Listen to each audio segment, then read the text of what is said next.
You're on the subject of Ernst & Young and consultants all working in the background. So should we trust these people? Well, it's all the same people. That's the thing, right? Because we're talking about a different organisation, different part of the British state, but ultimately this is corporate state capture is what we're looking at. They've turned the government into a marketplace. It really begs the question, what is the state for? What is it doing? Who is it there to serve and who is it there to benefit? Because it's not the British people. It cannot be, based on what we've just seen and what I'm going to talk about now. So let me introduce you to Josie Kluwer. She is a partner at EY, formerly known as Ernst & Young, the global consulting firm. And she is at the epicenter of the public-private marketplace that has been built up on top of the UK government and the UK civil service. She's been at EY for 8 years. She has two roles. She leads the people consulting business across government and infrastructure, which has trebled under her leadership. We could bring the slide on screen. We can just see this quote there. So she leads the people consulting business, which is all about the transformation of people. And secondly, she leads our work, EY's work, around the reskilling revolution, helping organizations build the skills they need both now and in the future, including via our managed learning service. And our flagship client is the UK government, where she leads work providing bespoke learning and coaching across 500,000 civil servants. EY are actively engaged right now in retraining, reskilling, transforming 500,000 civil servants, the permanent workers of the British government. This is a huge business for EY. They've been in it for years. In fact, we know that they're currently turning over in the region of £200 million a year in fees from the British state. If we could bring this next slide up on screen, please. This was Craig Watkins, who's now currently the chief executive of Varian, which is the global propaganda and behaviour change consultancy. I've spoken about them quite a bit recently. We just click on one, we can see that before he was CEO there, he spent 3.5 years as the UK business development lead for government and public sector at EY. EY GPS market was 165 million a year. At that point, that was pre-2019. And obviously since COVID, those numbers have gone up significantly. And I know that EY have been targeting government as a growth sector. So we're probably looking at a couple of £100 million going to this organisation to retrain the civil service, amongst other things. Now, let's go back to Ms. Kluwer. She passed some commentary, as you would expect, on what's going on in the civil service, specifically the people plan. Some fairly uncontroversial statements, but the one thing she highlighted at the end was that she expected the report to say more about how the civil service plans to use AI to deliver government services, and therefore how people need to be trained to make the most of AI. Similarly, it said nothing about the need for civil servants to regulate AI and how they'd be prepared to do so. I don't think the civil service should be regulating anything, but apparently she does. And there was no mention of how AI and Gen AI can be used in all elements of the people function to make processes quicker, better, cheaper. So a lot of this is about cost reduction and also fairer. So it needs to be just and is essentially part of reordering society and moving us towards a world where we are ultimately governed by algorithms. And EY all over this, as we can see from this recent piece of communication from them about building their own AI capabilities.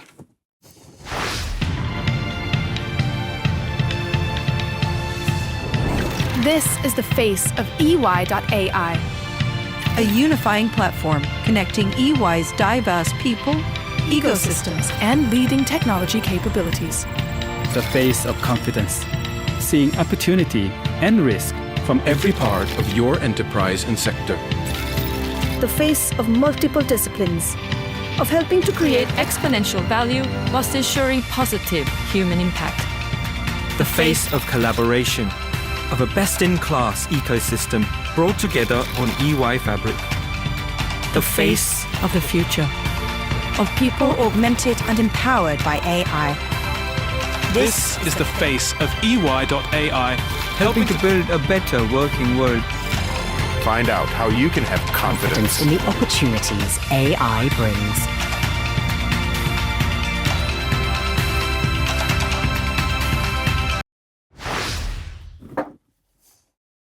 you can see, we're not even dealing with people anymore. You're dealing with humans controlled by an algorithm. Essentially, the institution, the technology, the entity is what you're interacting with. It's not even a person. And this is what's being embedded into the heart of the UK civil service. Really reminds me of this from Little Britain. Computer says no. That's where we're heading to with the state. If the algorithm hasn't allowed for it, then you just don't exist. We won't have to deal with you. And it's not just the civil service, it's the rest of government as well. The ministers have been piling in. So this is Gillian Keegan, current Secretary of State for Education. She was down at EY last week, gushing about the AI revolution and how it's going to completely reshape the way that we educate our children. She was talking about personalised AI assistants for teachers to create lesson plans and quizzes, which is what I thought the teachers did. But anyway, they're also running a hackathon with another big consulting firm and the National Institute for Learning to think about how they can deploy this across the education system. And she's adamant that we will only become a global leader in AI, as this is obviously a desirable thing, through strong collaboration between government, education and business, right? So this is a public-private marketplace. Completely by coincidence, this is aligned perfectly to the World Economic Forum communication grid. So this came out at exactly the same time last week from Saadia Zahidi, who's the MD at World Economic Forum, talking about new technology transforming our classrooms and how can we support education systems to manage both new opportunities and the risks. Note the language repeated from the AI video and this statement. They're talking exactly the same language, which is really unsurprising given that EY is a World Economic Forum strategic partner. So they are one of the top organizations internationally, one of the top 100 organizations working with the World Economic Forum to define and execute strategy. They sit right at the heart of public-private integration. So Julie Tigland, who's the European head of Ernst & Young, was talking about convening the UK public and private sector through 2023 across all industry sectors, all political parties. You can see a bunch of big names listed there.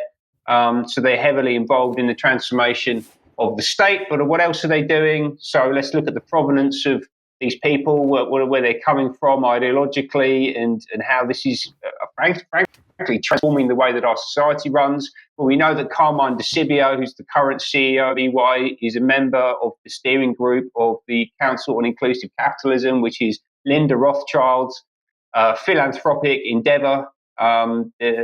Miss Rothschild here, you can see in front of you. This is her gesture towards empathy and kindness and unity and justice being disseminated.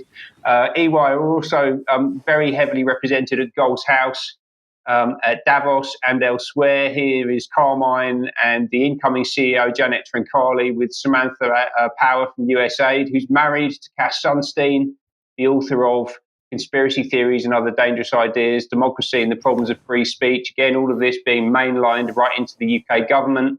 And they're not just working with Gold's House. Steve Varley, who's the former EY managing partner for the UK, is actually on the Gold's House board, right? So essentially these organisations have fused with each other in some way.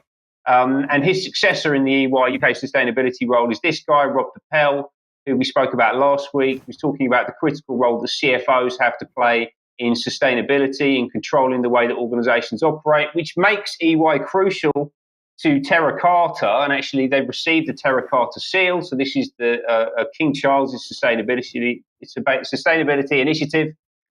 They're also heavily linked into Common Purpose. And in fact, the person who was probably Josie Kluwer's boss is a Common Purpose graduate. Brian and I have spoken about that previously. You should go and check out that interview to get a bit more background to them. And let's also not forget that they're making an absolute bucket load of cash out of this as well. So don't feel too sorry for these people. EY, they did have to cut their partner payouts by 40,000 this year because fees had dropped, probably because the COVID fees had dried up. But they were still paying each other £761,000 a year from doing this work, not least for UK government.